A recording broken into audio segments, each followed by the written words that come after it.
hitungan hari menuju pergantian tahun, kenaikan upah minimum untuk 2024 baik di tingkat provinsi ataupun UMP dan di tingkat kabupaten kota atau UMK sudah diputuskan.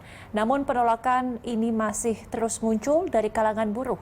Di Jawa Barat misalnya, aksi protes digelar kemarin dan juga hari ini. Merespon hal ini, Ketua DPP Apindo Jawa Barat menyebut bahwa keputusan UMP dan juga UMK ini adalah keputusan yang sudah diatur dengan perhitungan sesuai dengan peraturan pemerintah. Berikut kutipan wawancara kami dengan Ketua DPP Apindo Jawa Barat, Ning Wahyu Astutik. Demo, kita itu banyak hal ya, banyak faktor. Yang pertama ini dulu deh, adanya demo itu berarti adanya signal bahwa penyampaian pendapat itu terjadi, ya kan? Dan itu bagus kalau tentang itu.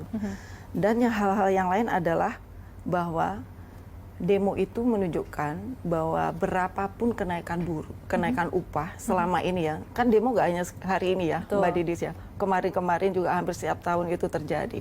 Dan berapapun naiknya, buruh tidak akan pernah puas. Dan berapapun perubahannya, pengusaha juga nggak pernah happy gitu. Jadi kemudian mereka menyalurkan itu melalui demo. Cuma kalau pengusaha kan anteng-anteng ya, meskipun nggak setuju. Nah kalau buruh ini mereka punya mekanisme demo gitu. Nah yang kedua, sebenarnya rekan-rekan buruh ini berpendapat, menurut saya dengan adanya demo, mereka itu akan bisa merubah keputusan atau kebijakan, gitu. Dan juga ya yang lain ini menunjukkan demo ini bahwa LKS Tripatrit di daerah itu tidak berjalan. Gitu. Nah sebenarnya yang terkait bahwa demo itu bisa merubah kebijakan, ini juga saya menghimbau sih dan berharap itu ya para kepala daerah itu tolong gitu ya untuk tidak merubah kebijakan peraturan hanya karena demo gitu. Karena apa, sebenarnya di daerah itu kalau terjadi demo itu salah itu. Karena di awal itu kan sudah dilakukan komunikasi ya tentang penetapan upah, semua formula dan segala macam itu kan dibahas di pusat. Nah, waktu di pusat ini sudah ada perwakilan pengusaha, perwakilan buruh, dan perwakilan pemerintah ya, dan kemudian diserahkan ke DPR untuk kemudian disahkan. Jadi kalau hari ini ada demo di daerah, itu tidak akan merubah itu sebenarnya gitu.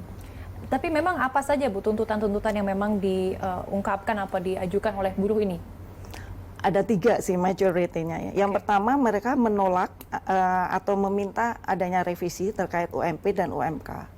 Kemudian yang kedua mereka meminta untuk diterbitkannya SK struktur skala upah. Nah, dan yang terakhir itu menolak Omnibus Law Undang-Undang Nomor 6 tahun 2023 ini dan turunannya termasuk PP 51 tahun 2023 yang terkait pengupahan ini.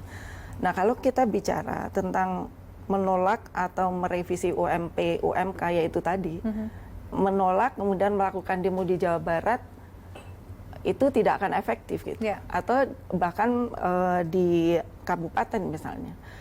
Karena seperti yang tadi saya sebutkan, itu sudah dibahas di pusat, itu kan.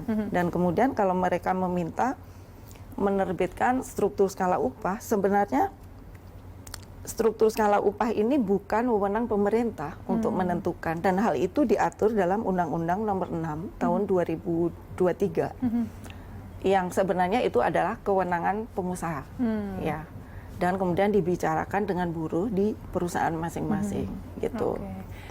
Oke, dan ini sebenarnya SK sudah ketok palu tapi masih ada tuntutan ataupun penolakan begitu. Bagaimana upaya menyikapinya begitu dari Apindo sendiri? Ya sebenarnya kalau dari kita ya, karena ini sudah melibatkan 3 unsur gitu ya di pusat ya, kita sangat berharap sih, berharap banget deh gitu bahwa kita bisa menyamakan persepsi bahwa ya ini peraturan ini harus diterapkan gitu loh, harus sama-sama kita memahami bahwa ini sudah diputuskan, kemudian harus dilaksanakan seperti itu, sehingga penyamaan persepsi yang seperti itu juga akan menimbulkan satu situasi yang adem ya, tidak gaduh seperti sekarang gitu dari tahun per tahun seperti itu gitu. Jadi sangat berharap sih kita bisa memaksimalkan dialog sosial antar LKS tripartit ini untuk kemudian menyamakan persepsi itu gitu. Oke, kalau bicara soal investasi Bu di Jawa Barat ini kan saat ini memang kita lihat sudah mulai shifting begitu ya dari padat karya ke padat modal. Kemudian bagaimana kemudian pelaku usaha dan juga tenaga kerja di Jawa Barat ini bisa menyesuaikan perubahan ini? Iya, kalau bicara investasi Jawa Barat nih ya, sebenarnya saya sangat sangat bersyukur gitu melihat Jawa Barat itu luar biasa. Penduduknya memang banyak, angkatan kerjanya juga terbesar se-Indonesia gitu kan. Nah, sehingga kalau ada investasi masuk ke sana, saya yakin itu bahwa pekerjaannya pasti tersedia. Adapun kalau terjadi